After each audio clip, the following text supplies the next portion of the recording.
Olá, benditos! O capítulo de hoje começa em Cafarnaum, à beira-mar. Jesus está ali, apertado pela multidão, de maneira que precisou usar um barco como púlpito improvisado. Imaginem a cena: Jesus sentado na proa de um barco, o balanço das ondas ao fundo e uma massa de gente cheia de expectativa e esperança ocupando a areia.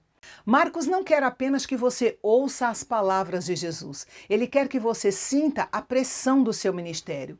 Ele é o servo que não tem tempo sequer para comer, mas que mesmo assim continua ensinando, usando parábolas com a intenção de colocar uma verdade espiritual ao lado de uma verdade cotidiana do povo. Jesus começa com a famosa parábola do semeador. Nós já estudamos essa parábola em Mateus, mas em Marcos a ênfase está na escuta. Lembrando que a mensagem é a mesma, mas o público é diferente, pois Marcos está escrevendo para os romanos.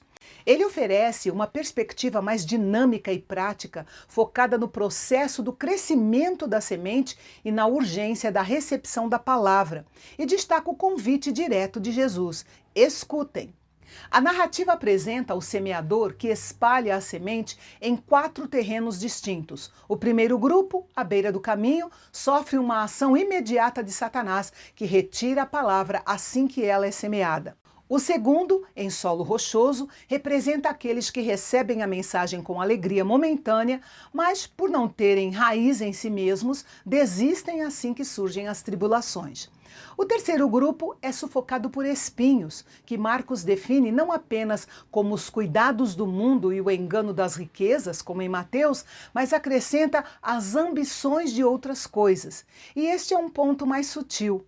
Não se trata necessariamente de coisas pecaminosas, mas de outras coisas, hobbies, projetos, redes sociais, busca por status, que ocupam o tempo e o espaço que deveriam ser da palavra de Deus. O solo com espinhos é o coração de uma pessoa que quer Deus, mas não quer renunciar a nada. Ela tenta conciliar o reino com todas as outras prioridades, resultando em uma planta que sobrevive, mas é infrutífera. Por fim, a boa terra é descrita como aqueles que ouvem e recebem a palavra de Deus. Diferente da ordem decrescente de Mateus, 100, 60 e 30, Marcos utiliza uma progressão ascendente, destacando que a colheita produz a 30, a 60 e a 100 por um, enfatizando o potencial de expansão e crescimento contínuo do reino de Deus na vida de quem acolhe a mensagem. Após a parábola do semeador, Jesus utiliza uma série de ditos e ilustrações para reforçar que a verdade do reino não deve ser escondida, mas sim proclamada. Usando a imagem da candeia, ele questiona de forma retórica se alguém traria uma lâmpada para colocá-la debaixo de um cesto ou debaixo de uma cama. A resposta óbvia é não. A luz é feita para ser colocada em um suporte próprio a fim de iluminar o ambiente. Com isso, Jesus ensina que, embora suas parábolas pudessem parecer enigmáticas no momento, o propósito final de Deus é a revelação total. Tudo o que estava oculto deveria vir à luz por meio do testemunho dos discípulos. Depois, ele faz uma advertência séria sobre a responsabilidade dos ouvintes, dizendo: prestem bem atenção no que vocês ouvem. Aqui Jesus introduz a lei da reciprocidade espiritual, afirmando que a medida que usamos para ouvir e obedecer será a mesma medida que Deus usará para nos conceder mais entendimento. Para aquele que é diligente e valoriza a palavra, ou seja, aquele que tem, mais lhe será dado em termos de discernimento e graça. Por outro lado, aquele que trata a mensagem com indiferença, ou seja, não tem, acabará perdendo até mesmo a compreensão básica que julgava ter.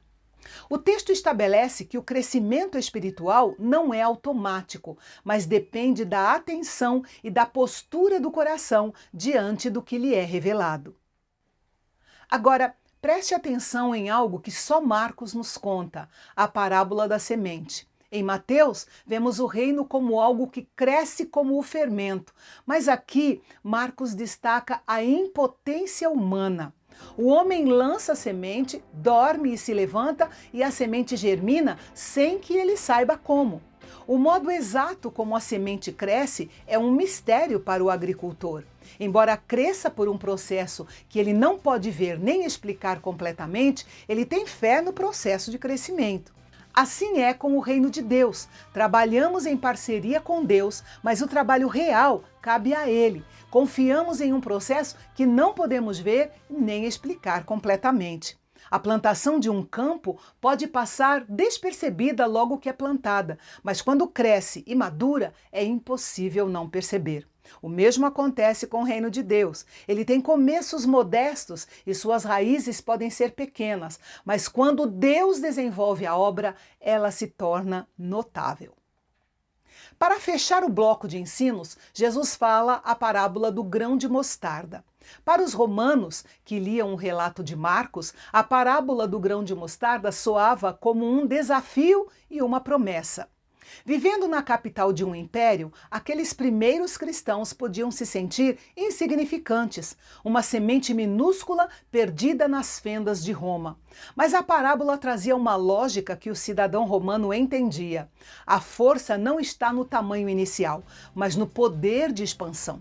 Ao descrever a semente que se torna a maior das hortaliças, Marcos estava dizendo àqueles cristãos, que já sofriam perseguição, que o reino de Deus, embora começasse pequeno e humilde, cresceria, alcançando todas as nações, superando o alcance do Império Romano.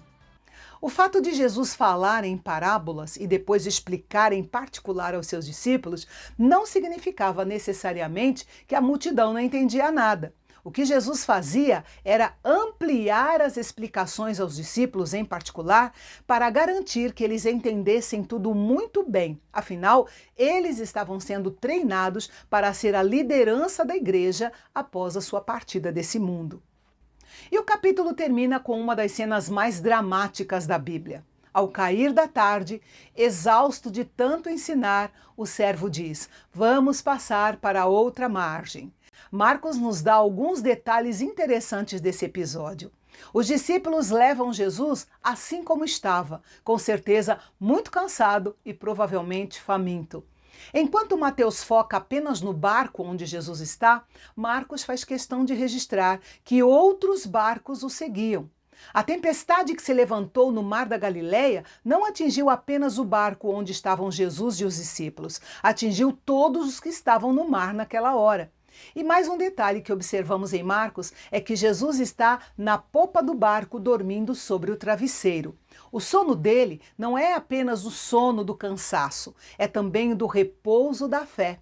O servo descansa na soberania do Pai.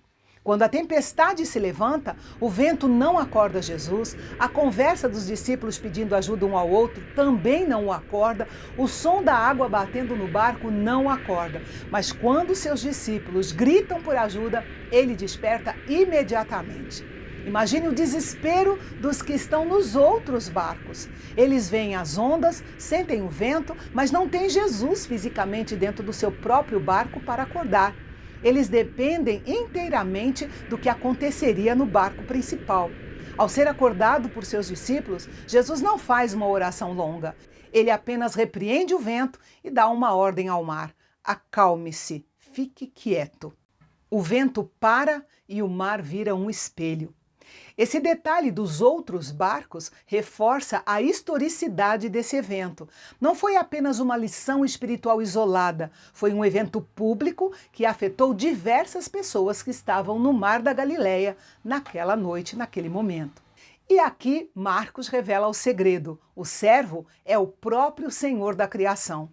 Ele sofre as limitações humanas, como cansaço e sono, mas também detém a autoridade divina.